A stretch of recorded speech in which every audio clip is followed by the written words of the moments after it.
Hello everybody, Jet here, and welcome to a playthrough of EU4, guys. I've had a couple of people commenting they'd have liked me to play the Emperor DLC, and well, I have access to it because I've grabbed the subscription for the time being. Well, I guess I'm going to be jumping into that, but actually I'm going to be doing the tutorial today, guys, certainly the Spanish Empire one. I've blitzed through the first ones just to get me an idea of what I'm doing, but because I've not played EU4 in years, so I'm ridiculously rusty on it, guys. So we're going to jump in through the Spanish Empire tutorial, which will hopefully help me and anybody else watching. So obviously we go through each one after the other. So obviously the conquest here to start with. This chapter will go through unit production, missions, war and conquest, which is nice easy. Then we'll have the Inquisition. Ooh, and a new world. I think they're fairly self-explanatory. A more accurate mimic real game. So as part of this tutorial, we'll go through the mechanics in a way that would accurately, basically it mimics a real game. Obviously, it's a tutorial though, so we'll see how it goes. Okay, so army recruitment is an important aspect of going to war. Recruitment progress takes place in a province, but can be started in two ways. Either through the production interface in the top left up here, by clicking on the recruit regiment button, or in a province. Each regiment costs 1,000 manpower. I hope that music isn't too loud. Let me know if it is, guys. I've got a feeling it is. Okay, so let's recruit some troops. Recruit 5 land units. And get some Latin knights. And 3 normal units. Okay, let's just tweak the audio. While it's awesome, don't get me wrong, I'm just going to tweak that down ever so slightly more. Oh, it is awesome music. And let's unpause while we build them. Okay, when you declare war on a target, you want to have a casus belli, or casus belli, however I say that, on them. Basically means reason for war. If you do not have a casus belli or justification for war, you will suffer negative effects from declaring war on them.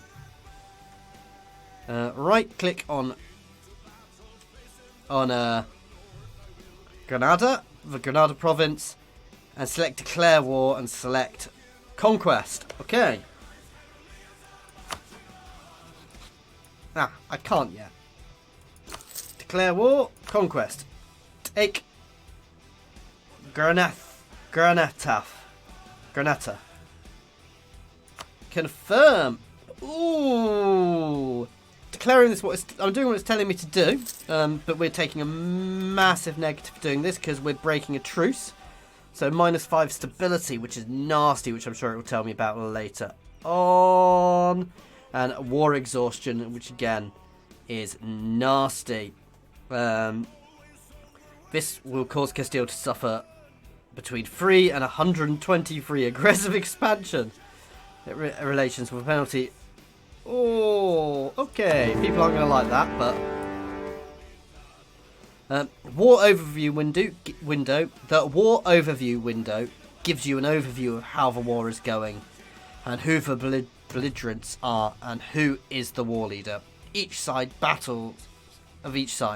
Battles and sieges are listed in the bottom. So there we go. This is all the details, which I was already aware of.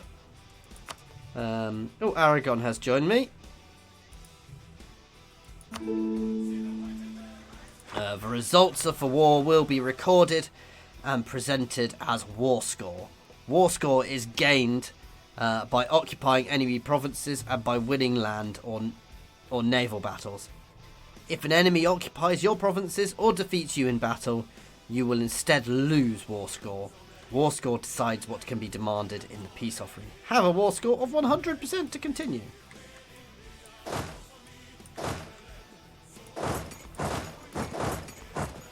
Let's start sailing. They're my light ships, so I actually want to get these guys protecting my... I don't actually have a trade hub, do I?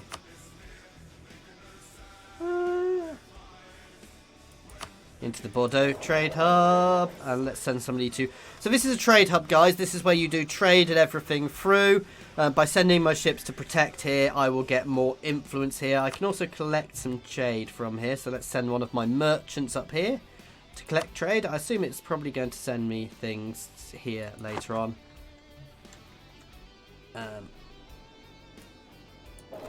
Oh, I should be doing it from Gibraltar, actually. So actually, let's select those ships again.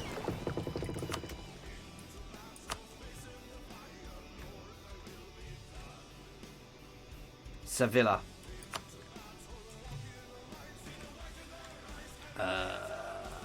And then let's transfer trade power from here. Oh, they're both busy, aren't they? Oops. So transferring trade power will move it from one place to another to make it better for you. So let's collect some trade from there, which will give us more income. Anyway, back to the war. Let's put it up to speed 4. They only have a small army, so I'm not that worried. Let's move my bigger fleet around as well. But collecting trade power down here, sorry, protecting trade will also help increase the size of all of this, which is good for us. Now we're sieging here out, which will take a while. Let's merge all of these guys into one army and go down into their next province. Who is it holds these? It is the Emirate of Granada. So we're pushing them out of Spain and reconquering it for Castile and Spain. Obviously we will probably bring them all in long run. Got lots of stuff going on up here, guys. Until it tells me to, I'm not going to be doing anything for it. This is all, basically, if it's green, it's something you could do with. Orange, it's medium level. Being aware of, like, stability. In red, it's really important you deal with. So, I'm ignoring most of this at the moment, but we'll see how it goes. I can convert provinces. Yes. Gibraltar. Let's start converting Gibraltar to... Catholic, which is good for us because obviously we need to be Catholic. We should be a good Catholic nation, guys. Okay, they're taking attrition there, so I'm going to move them out. That's what that little skull means. This is going well. We should clear here soon. I have national decisions available. Again, I'm going to come back to this when it tells me to, guys, because this is the tutorial. I don't want to be jumping ahead in case I miss something. So we're going to be a good little boy and do what it tells us to do. I can't believe I just said that. There we go. We now have 100% war score. So Granada is defeated. Annex them to finish the reconquest of Spain. So select peace up here. And select the provinces we want. So I want to them to cede them to me. I also want all of their money.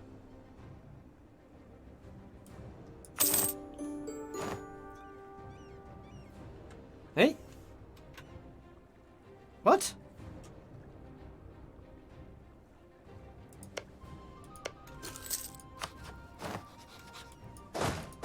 What? I definitely had the provinces selected, didn't I? I'm confused. Okay, we're gonna instantly...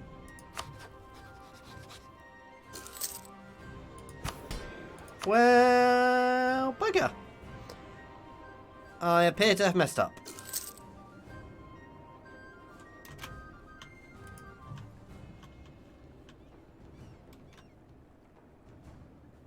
How long until I can declare war on them again?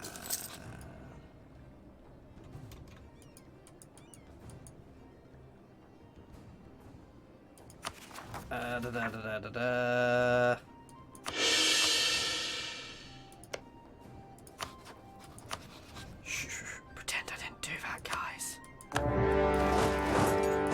We'll see. Hopefully that hasn't completely and utterly messed us up. I was sure I had that, but obviously I didn't. Let's move my fleet there to fight theirs. There you go, good victory at sea there, and we're also blockading their port spit, which should be gaining some money.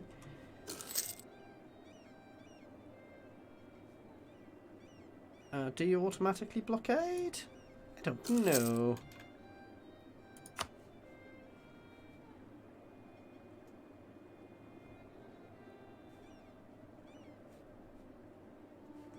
I assume you do, but I don't really know. Let's move over to Jib. Jib is Gibraltar, by the way.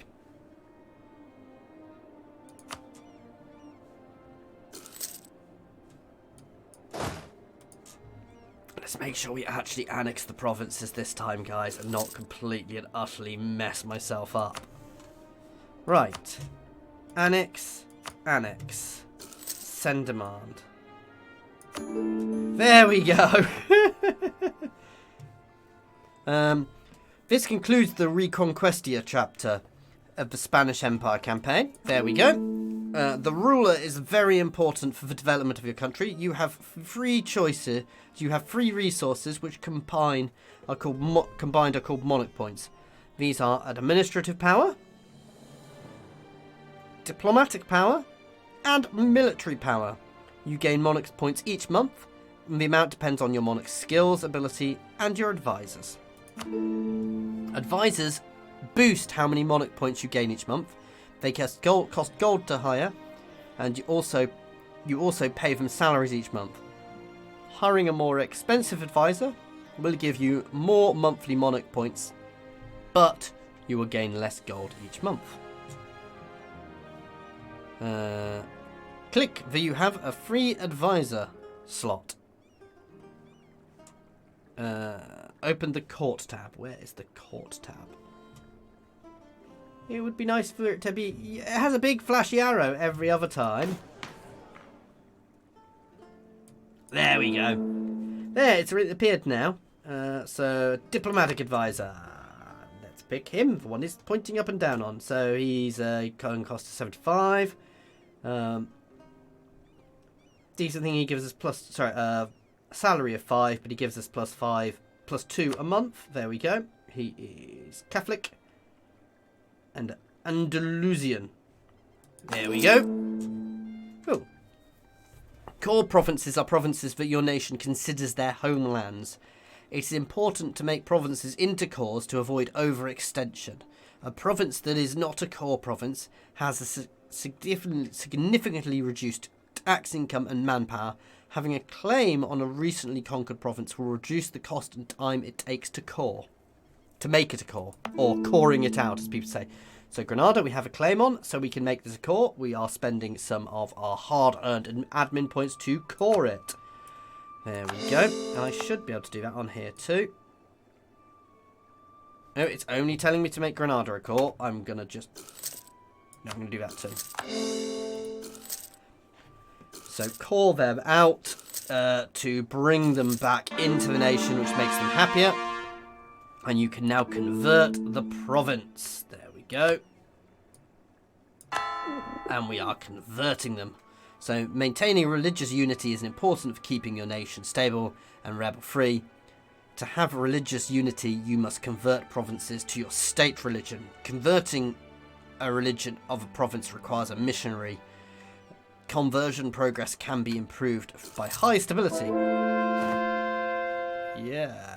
Buildings. Buildings are an important part of improving your nation's economy and military strength. Most buildings can be built in all provinces, but they are limited by a number of building plots. In a province, all buildings cost ducats to build. Ooh, that's changed. I believe they used to cost power as well, so that's quite nice.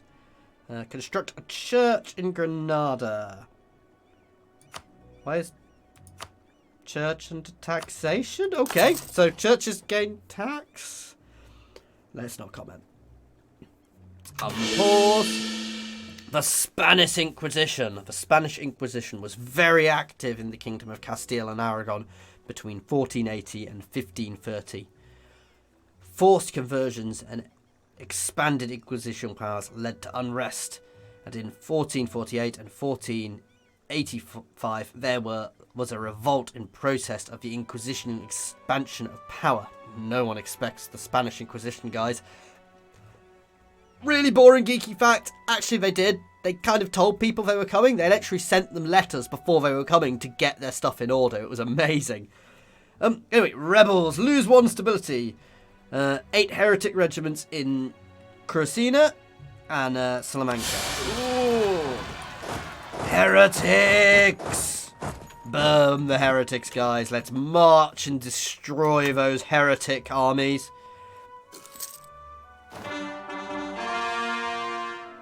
Ooh, I've got an idea. I'm not going to go into them yet because they are things. They are useful things, but that's not what we're doing in this tutorial. I'm trying to do what it's telling me to do. Batter the heretics.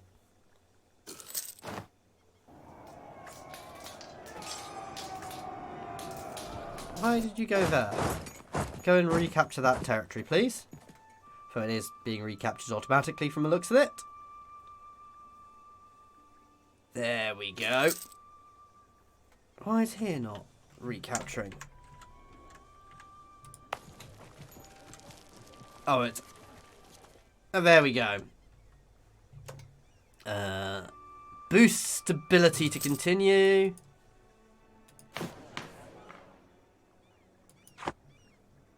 Oh, where is it I boost my stability?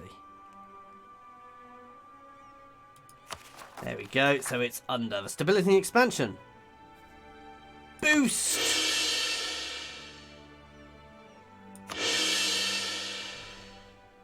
Okay. I need some time before I can boost it again, unfortunately.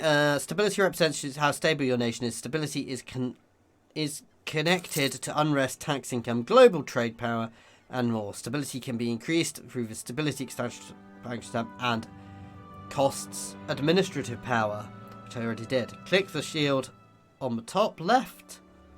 Oh, it did tell me, so I could just have clicked on this anywhere. Oh. Oh, okay. There we go. I still need to boost it more. Let's go up to speed 5 so it goes up quicker so I can get that done, because I messed up in the first bit by not paying attention. Shh. I was completely paying attention, guys. I definitely wouldn't. Let's learn my war exhaustion a bit, because war exhaustion gives us unrest and things, which is also bad.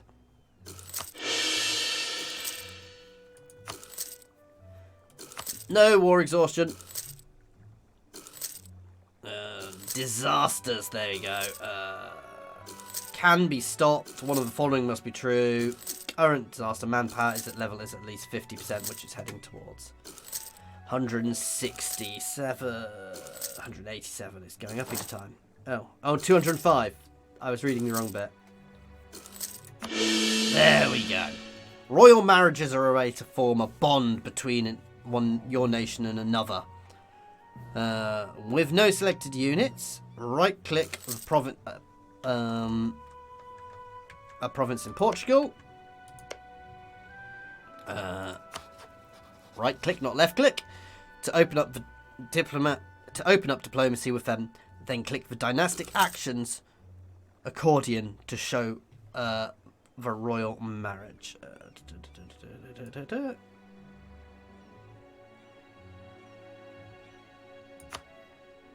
There we go. Royal marriage. Marry me! They're going to say no. That feels weird. How rude of them to say no, guys. I mean, gah!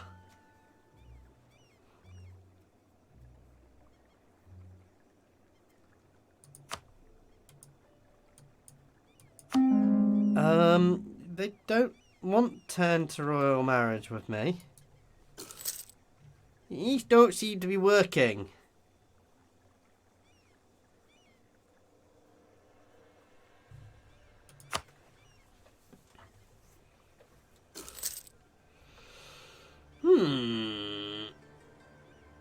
They are outraged towards me. Why are they outraged towards me?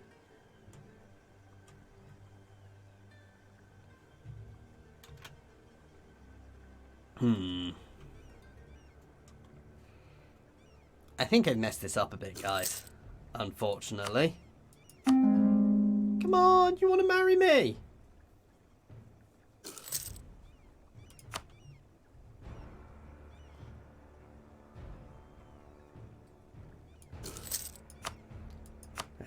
a guarantee.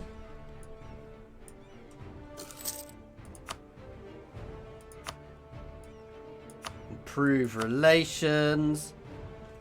Be friendly with me. You know you want to let me marry you.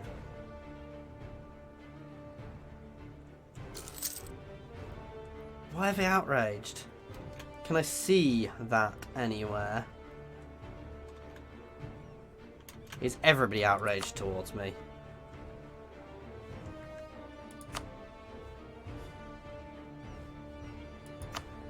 I wonder if any royal marriage will do.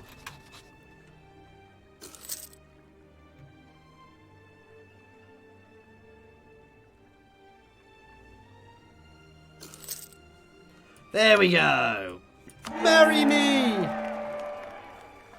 Having royal marriages increases your legitimacy over time, but will give you a one-time reduction in legitimacy that depends on the difference in prestige and legitimacy of the two countries. Having a royal marriage with another nation gives you a chance of merging your dynasties and possibly entering a personal union. Ooh. Decisions allow you to reform your nation in some way. If the requirements are fulfilled, you can enact the decision and immediately gain the effects of decisions. Some decisions can be large undertakings, such as forming Germany or Italy. Click the national decisions available. There we go. Okay, so form Spain diplomatically. So global expansion in a newly discovered areas and establishment of colonies is transforming Spain into one of the most powerful and wealthiest nations of our time. Spanish explorers are constantly moving into new lands and extending our borders. Immense amounts of gold and silver are being brought back to our motherland, filling the coffers of the state treasury. There we go. So country changes to Spain. I inherit Aragon. Spain will get a permanent claim on the entirety of Iberia region except for these areas. Madrid will become the new capital.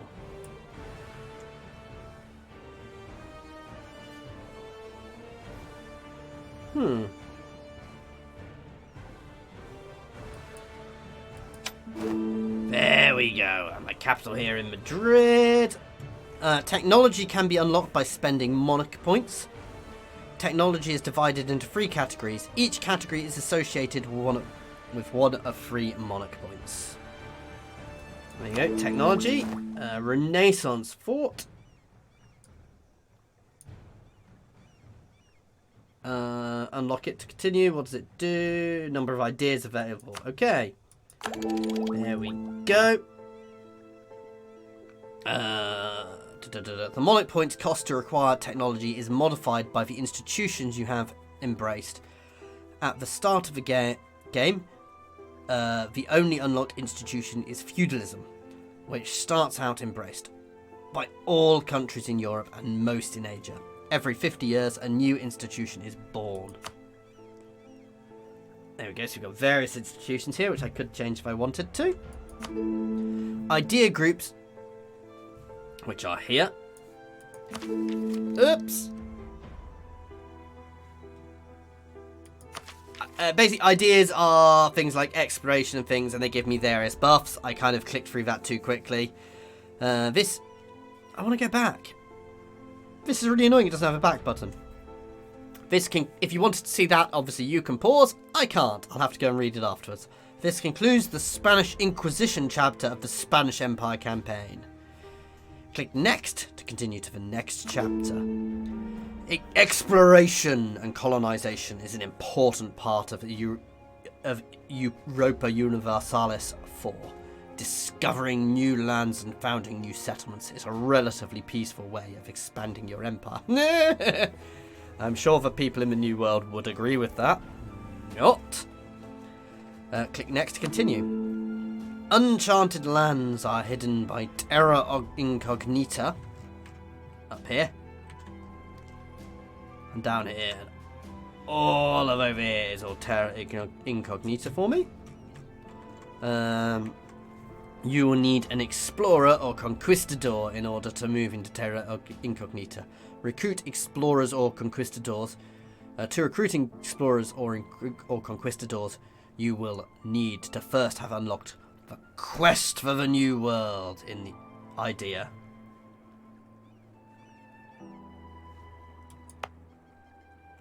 Select your fleet in Andalusia. Christopher Columbus. The explorer Christopher Columbus made 2 attempts in 1485 and 1488 to convince the King of Portugal, John III, to finance an expedition and try and find a western route to the Orient. After being rejected for the second time, Columbus turned his efforts towards the Spanish crown. Backed up by Italian investors, Columbus managed to convince King Ferdinand to agree to an expedition. In August 1491, after having been made Admiral of the Seas and promised a share of the profits, Columbus finally set sail. Set sail, there we go.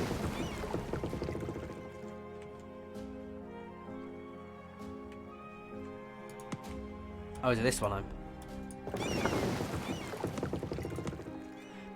Explorers lead fleets, while conquistadors lead land armies. Your fleet is led by Christopher Columbus, who is an explorer.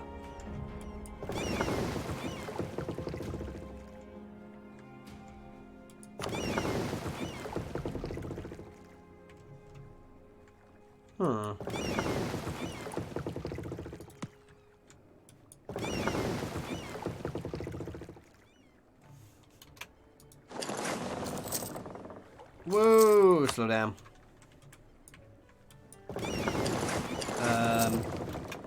Doesn't seem to be.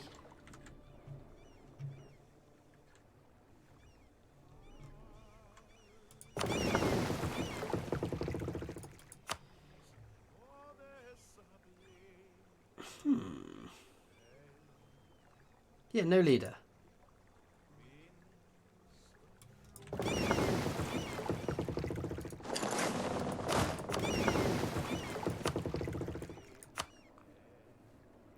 Was that? There we go. So I needed to go in and put him in rather than just sail. Oh, that is mine. Attrition. Exploration can be dangerous. Let's pause while we do that.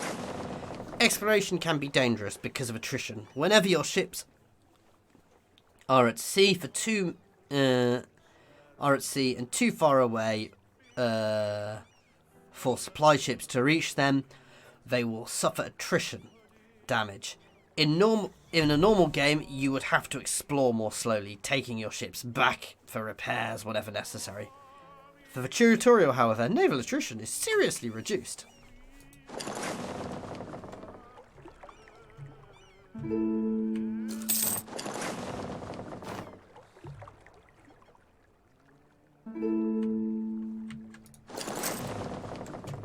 And we're sailing across the ocean blue.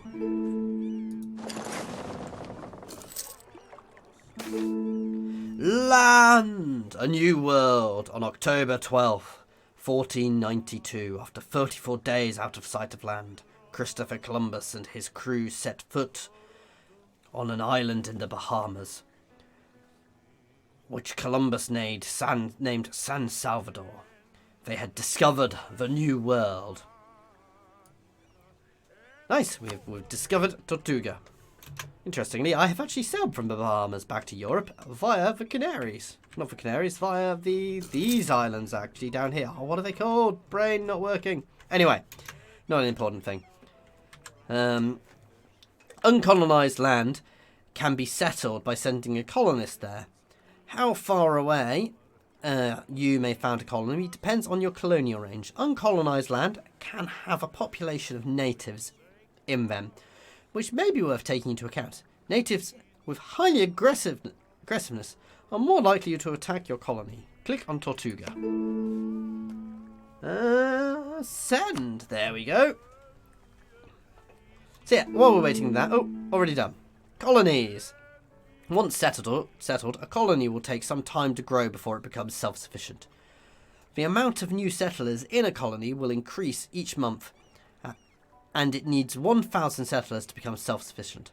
Having a colonist present will increase the growth of the settled population.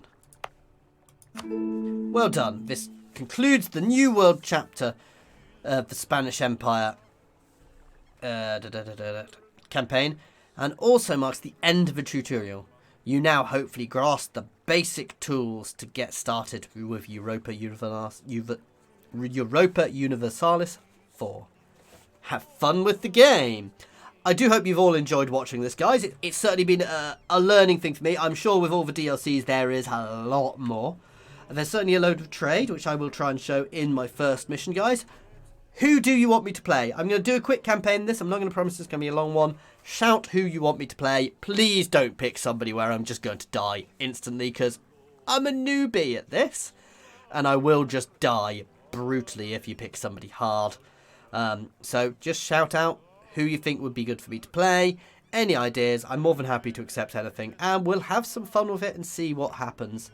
I'll be doing this alongside my other things, guys, so it'll be dropping potentially sporadically. But I'd like to give it a go. And obviously we do have all the DLCs installed at the moment with the subscription. As always, guys, if you have enjoyed this, please do like and subscribe. Please do feel free to pop any comments down in the comment section. As I said, who you think I should play, what you think I should have done differently in this, like actually read things. But any advice is more than welcome, guys, because as mentioned, I'm a massive newbie at this. But no, if you've enjoyed this, please like and subscribe for more similar content. Cheers for watching, guys.